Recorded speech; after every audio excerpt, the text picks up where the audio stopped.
restaurant minutieusement choisi en plein cœur d'Athènes. Le décor, la musique, la vaisselle, rien n'a été laissé au hasard. Cette journée, Périclès en rêve depuis 10 ans. Son projet, retrouver le goût perdu de l'Antiquité à travers les vins qu'il a recréés. Des vins disparus qu'on buvait il y a plus de 2000 ans. Là, je suis un peu angoissé, mais c'est constructif.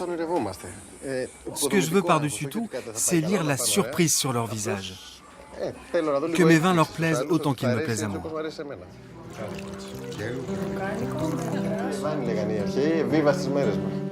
Pour bien comprendre, retour 6 mois plus tôt, là où tout a commencé, tout près de Némée, dans le Péloponnèse.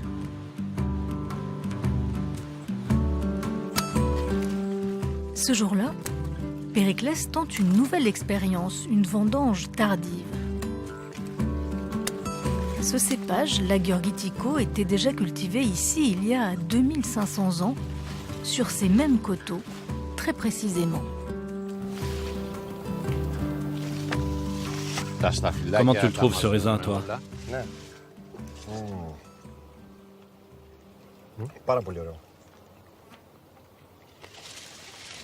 Il est vraiment excellent, hein? Allez, chaque grappe, c'est un verre de vin. Là, il est vraiment juteux. Dès que tu le touches, il te colore la main. La vie est faite d'expériences. On teste sans arrêt des choses nouvelles, on découvre, on crée. Que les résultats soient bons ou pas, il faut toujours essayer. Laissons-en un peu pour les oiseaux, comme une récompense.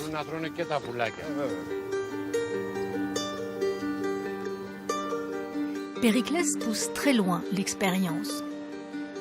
Récolte, pressage, vinification, il travaille le raisin exactement comme on le faisait ici, au 5e siècle avant Jésus-Christ.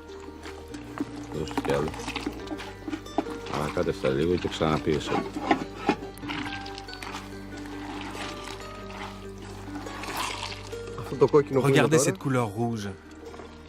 Imaginez la robe qu'aura ce vin. Le pressage à la main, ça fait partie de la recette. Ce nectar en préparation s'appellera Héraclès, le nom grec d'Hercule.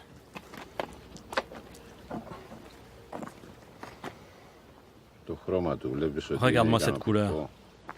Apparemment, ce sera un rouge puissant comme le héros qui lui donne son nom. Et l'arôme? Pas mal, hein? On le goûte? Dans la mythologie, c'est à Némée qu'Hercule a accompli le premier de ses 12 travaux, terrasser un lion féroce qui terrorisait la région. Pour Périclès, ce lion, c'était en fait un vin qui saoulait le visiteur pour mieux le détrousser. Et c'est ce vin qu'il tente de recréer.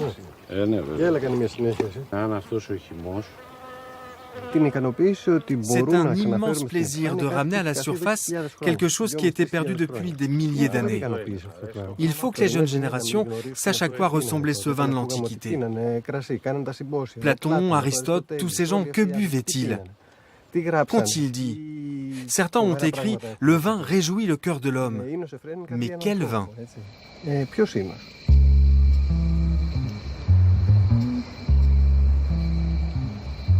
Pour le découvrir, direction Athènes, l'atelier de Dimitri Statopoulos.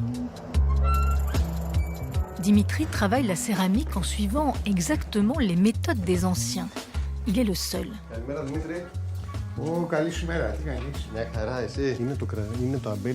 Il possède pour cela un fonds d'archives unique sur l'iconographie des céramiques anciennes, une véritable mine d'or pour Périclès.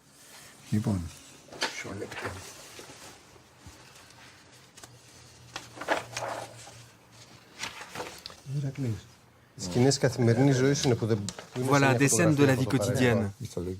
C'est vraiment comme des photographies du passé. C'est grâce aux vases que les archéologues ont su comment les anciens s'habillaient, comment étaient leurs meubles, comment ils s'amusaient, comment ils buvaient. Ils ont tout appris des vases grecs anciens. Seules les créations de Dimitri nous permettent de retrouver les sensations perdues depuis des millénaires.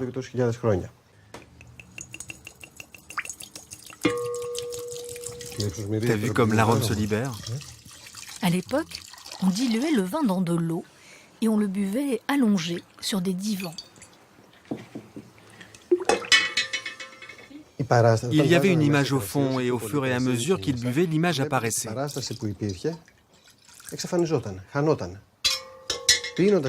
Quand la coupe était vide, ils avaient donc cette image en tête et elle influençait leur état d'esprit. Si l'image était érotique, ils étaient d'humeur légère. Si elle était liée à la guerre, ils étaient d'humeur agressive. On choisissait donc l'image au fond de la coupe en fonction de l'effet qu'on voulait obtenir. «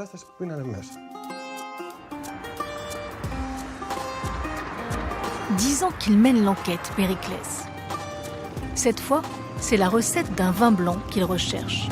Le vin d'Aphrodite. Il sait qu'elle existe, écrite par un certain Théophraste, un botaniste antique. Et ça, c'est en latin. Le problème, c'est que les écrits de Théophraste sont aujourd'hui disséminés dans des milliers d'ouvrages. C'est ici, à la Bibliothèque nationale, qu'il espère trouver son bonheur.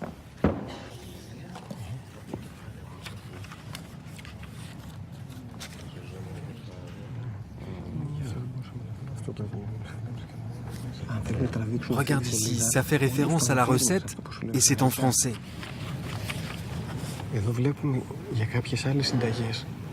On nous dit que pour le vin d'Aphrodite, sur lequel je travaille en ce moment, les anciens plantaient des herbes aromatiques au milieu des vignes, et notamment de l'absinthe, pour que le raisin s'imprègne de son odeur.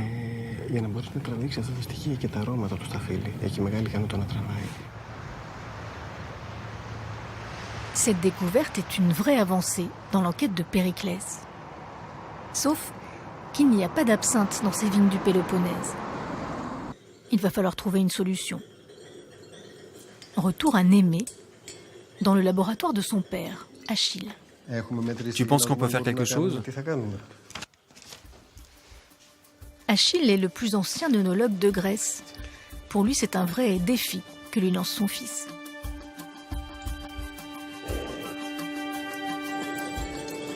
Il opte finalement pour une décoction qu'il rajoutera plus tard au vin. Reste à trouver le bon dosage. C'est particulier, un peu mystérieux, avec une pointe d'érotisme. C'est le vin d'Aphrodite, et quoi de plus érotique que la déesse de l'amour? J'espère qu'on le goûtera bientôt.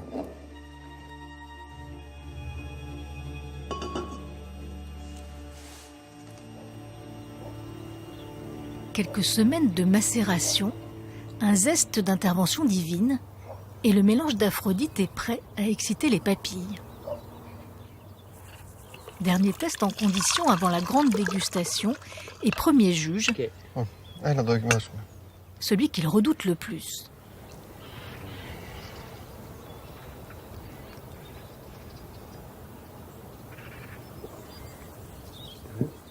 Ce qui est bien, c'est que l'absinthe parfume sans recouvrir le goût du raisin. Il tape fort. Son arôme, son goût. Ouais, c'est Aphrodite.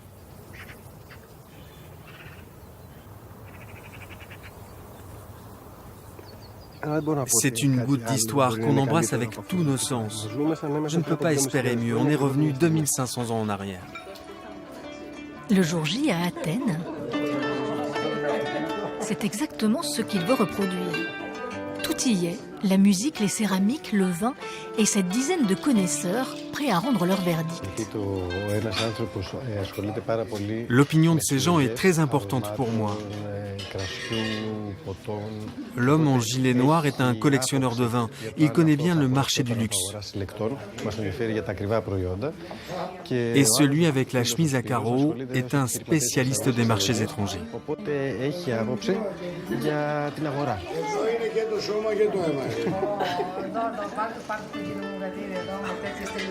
Et voilà le moment tant attendu. La dégustation du vin d'Aphrodite, son blanc parfumé à l'absinthe.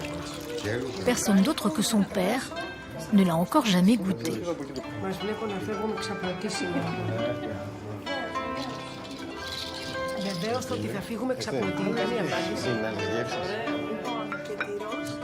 C'est unique.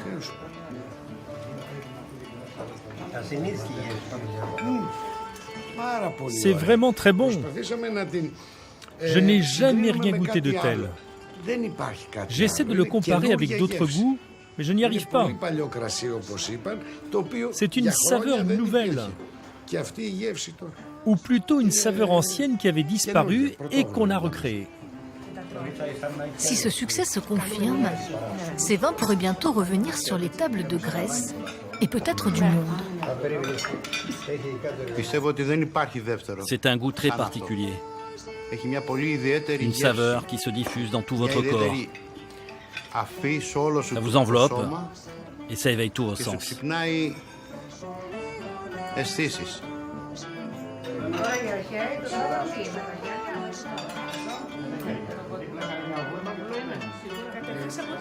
Périclès a gagné son pari.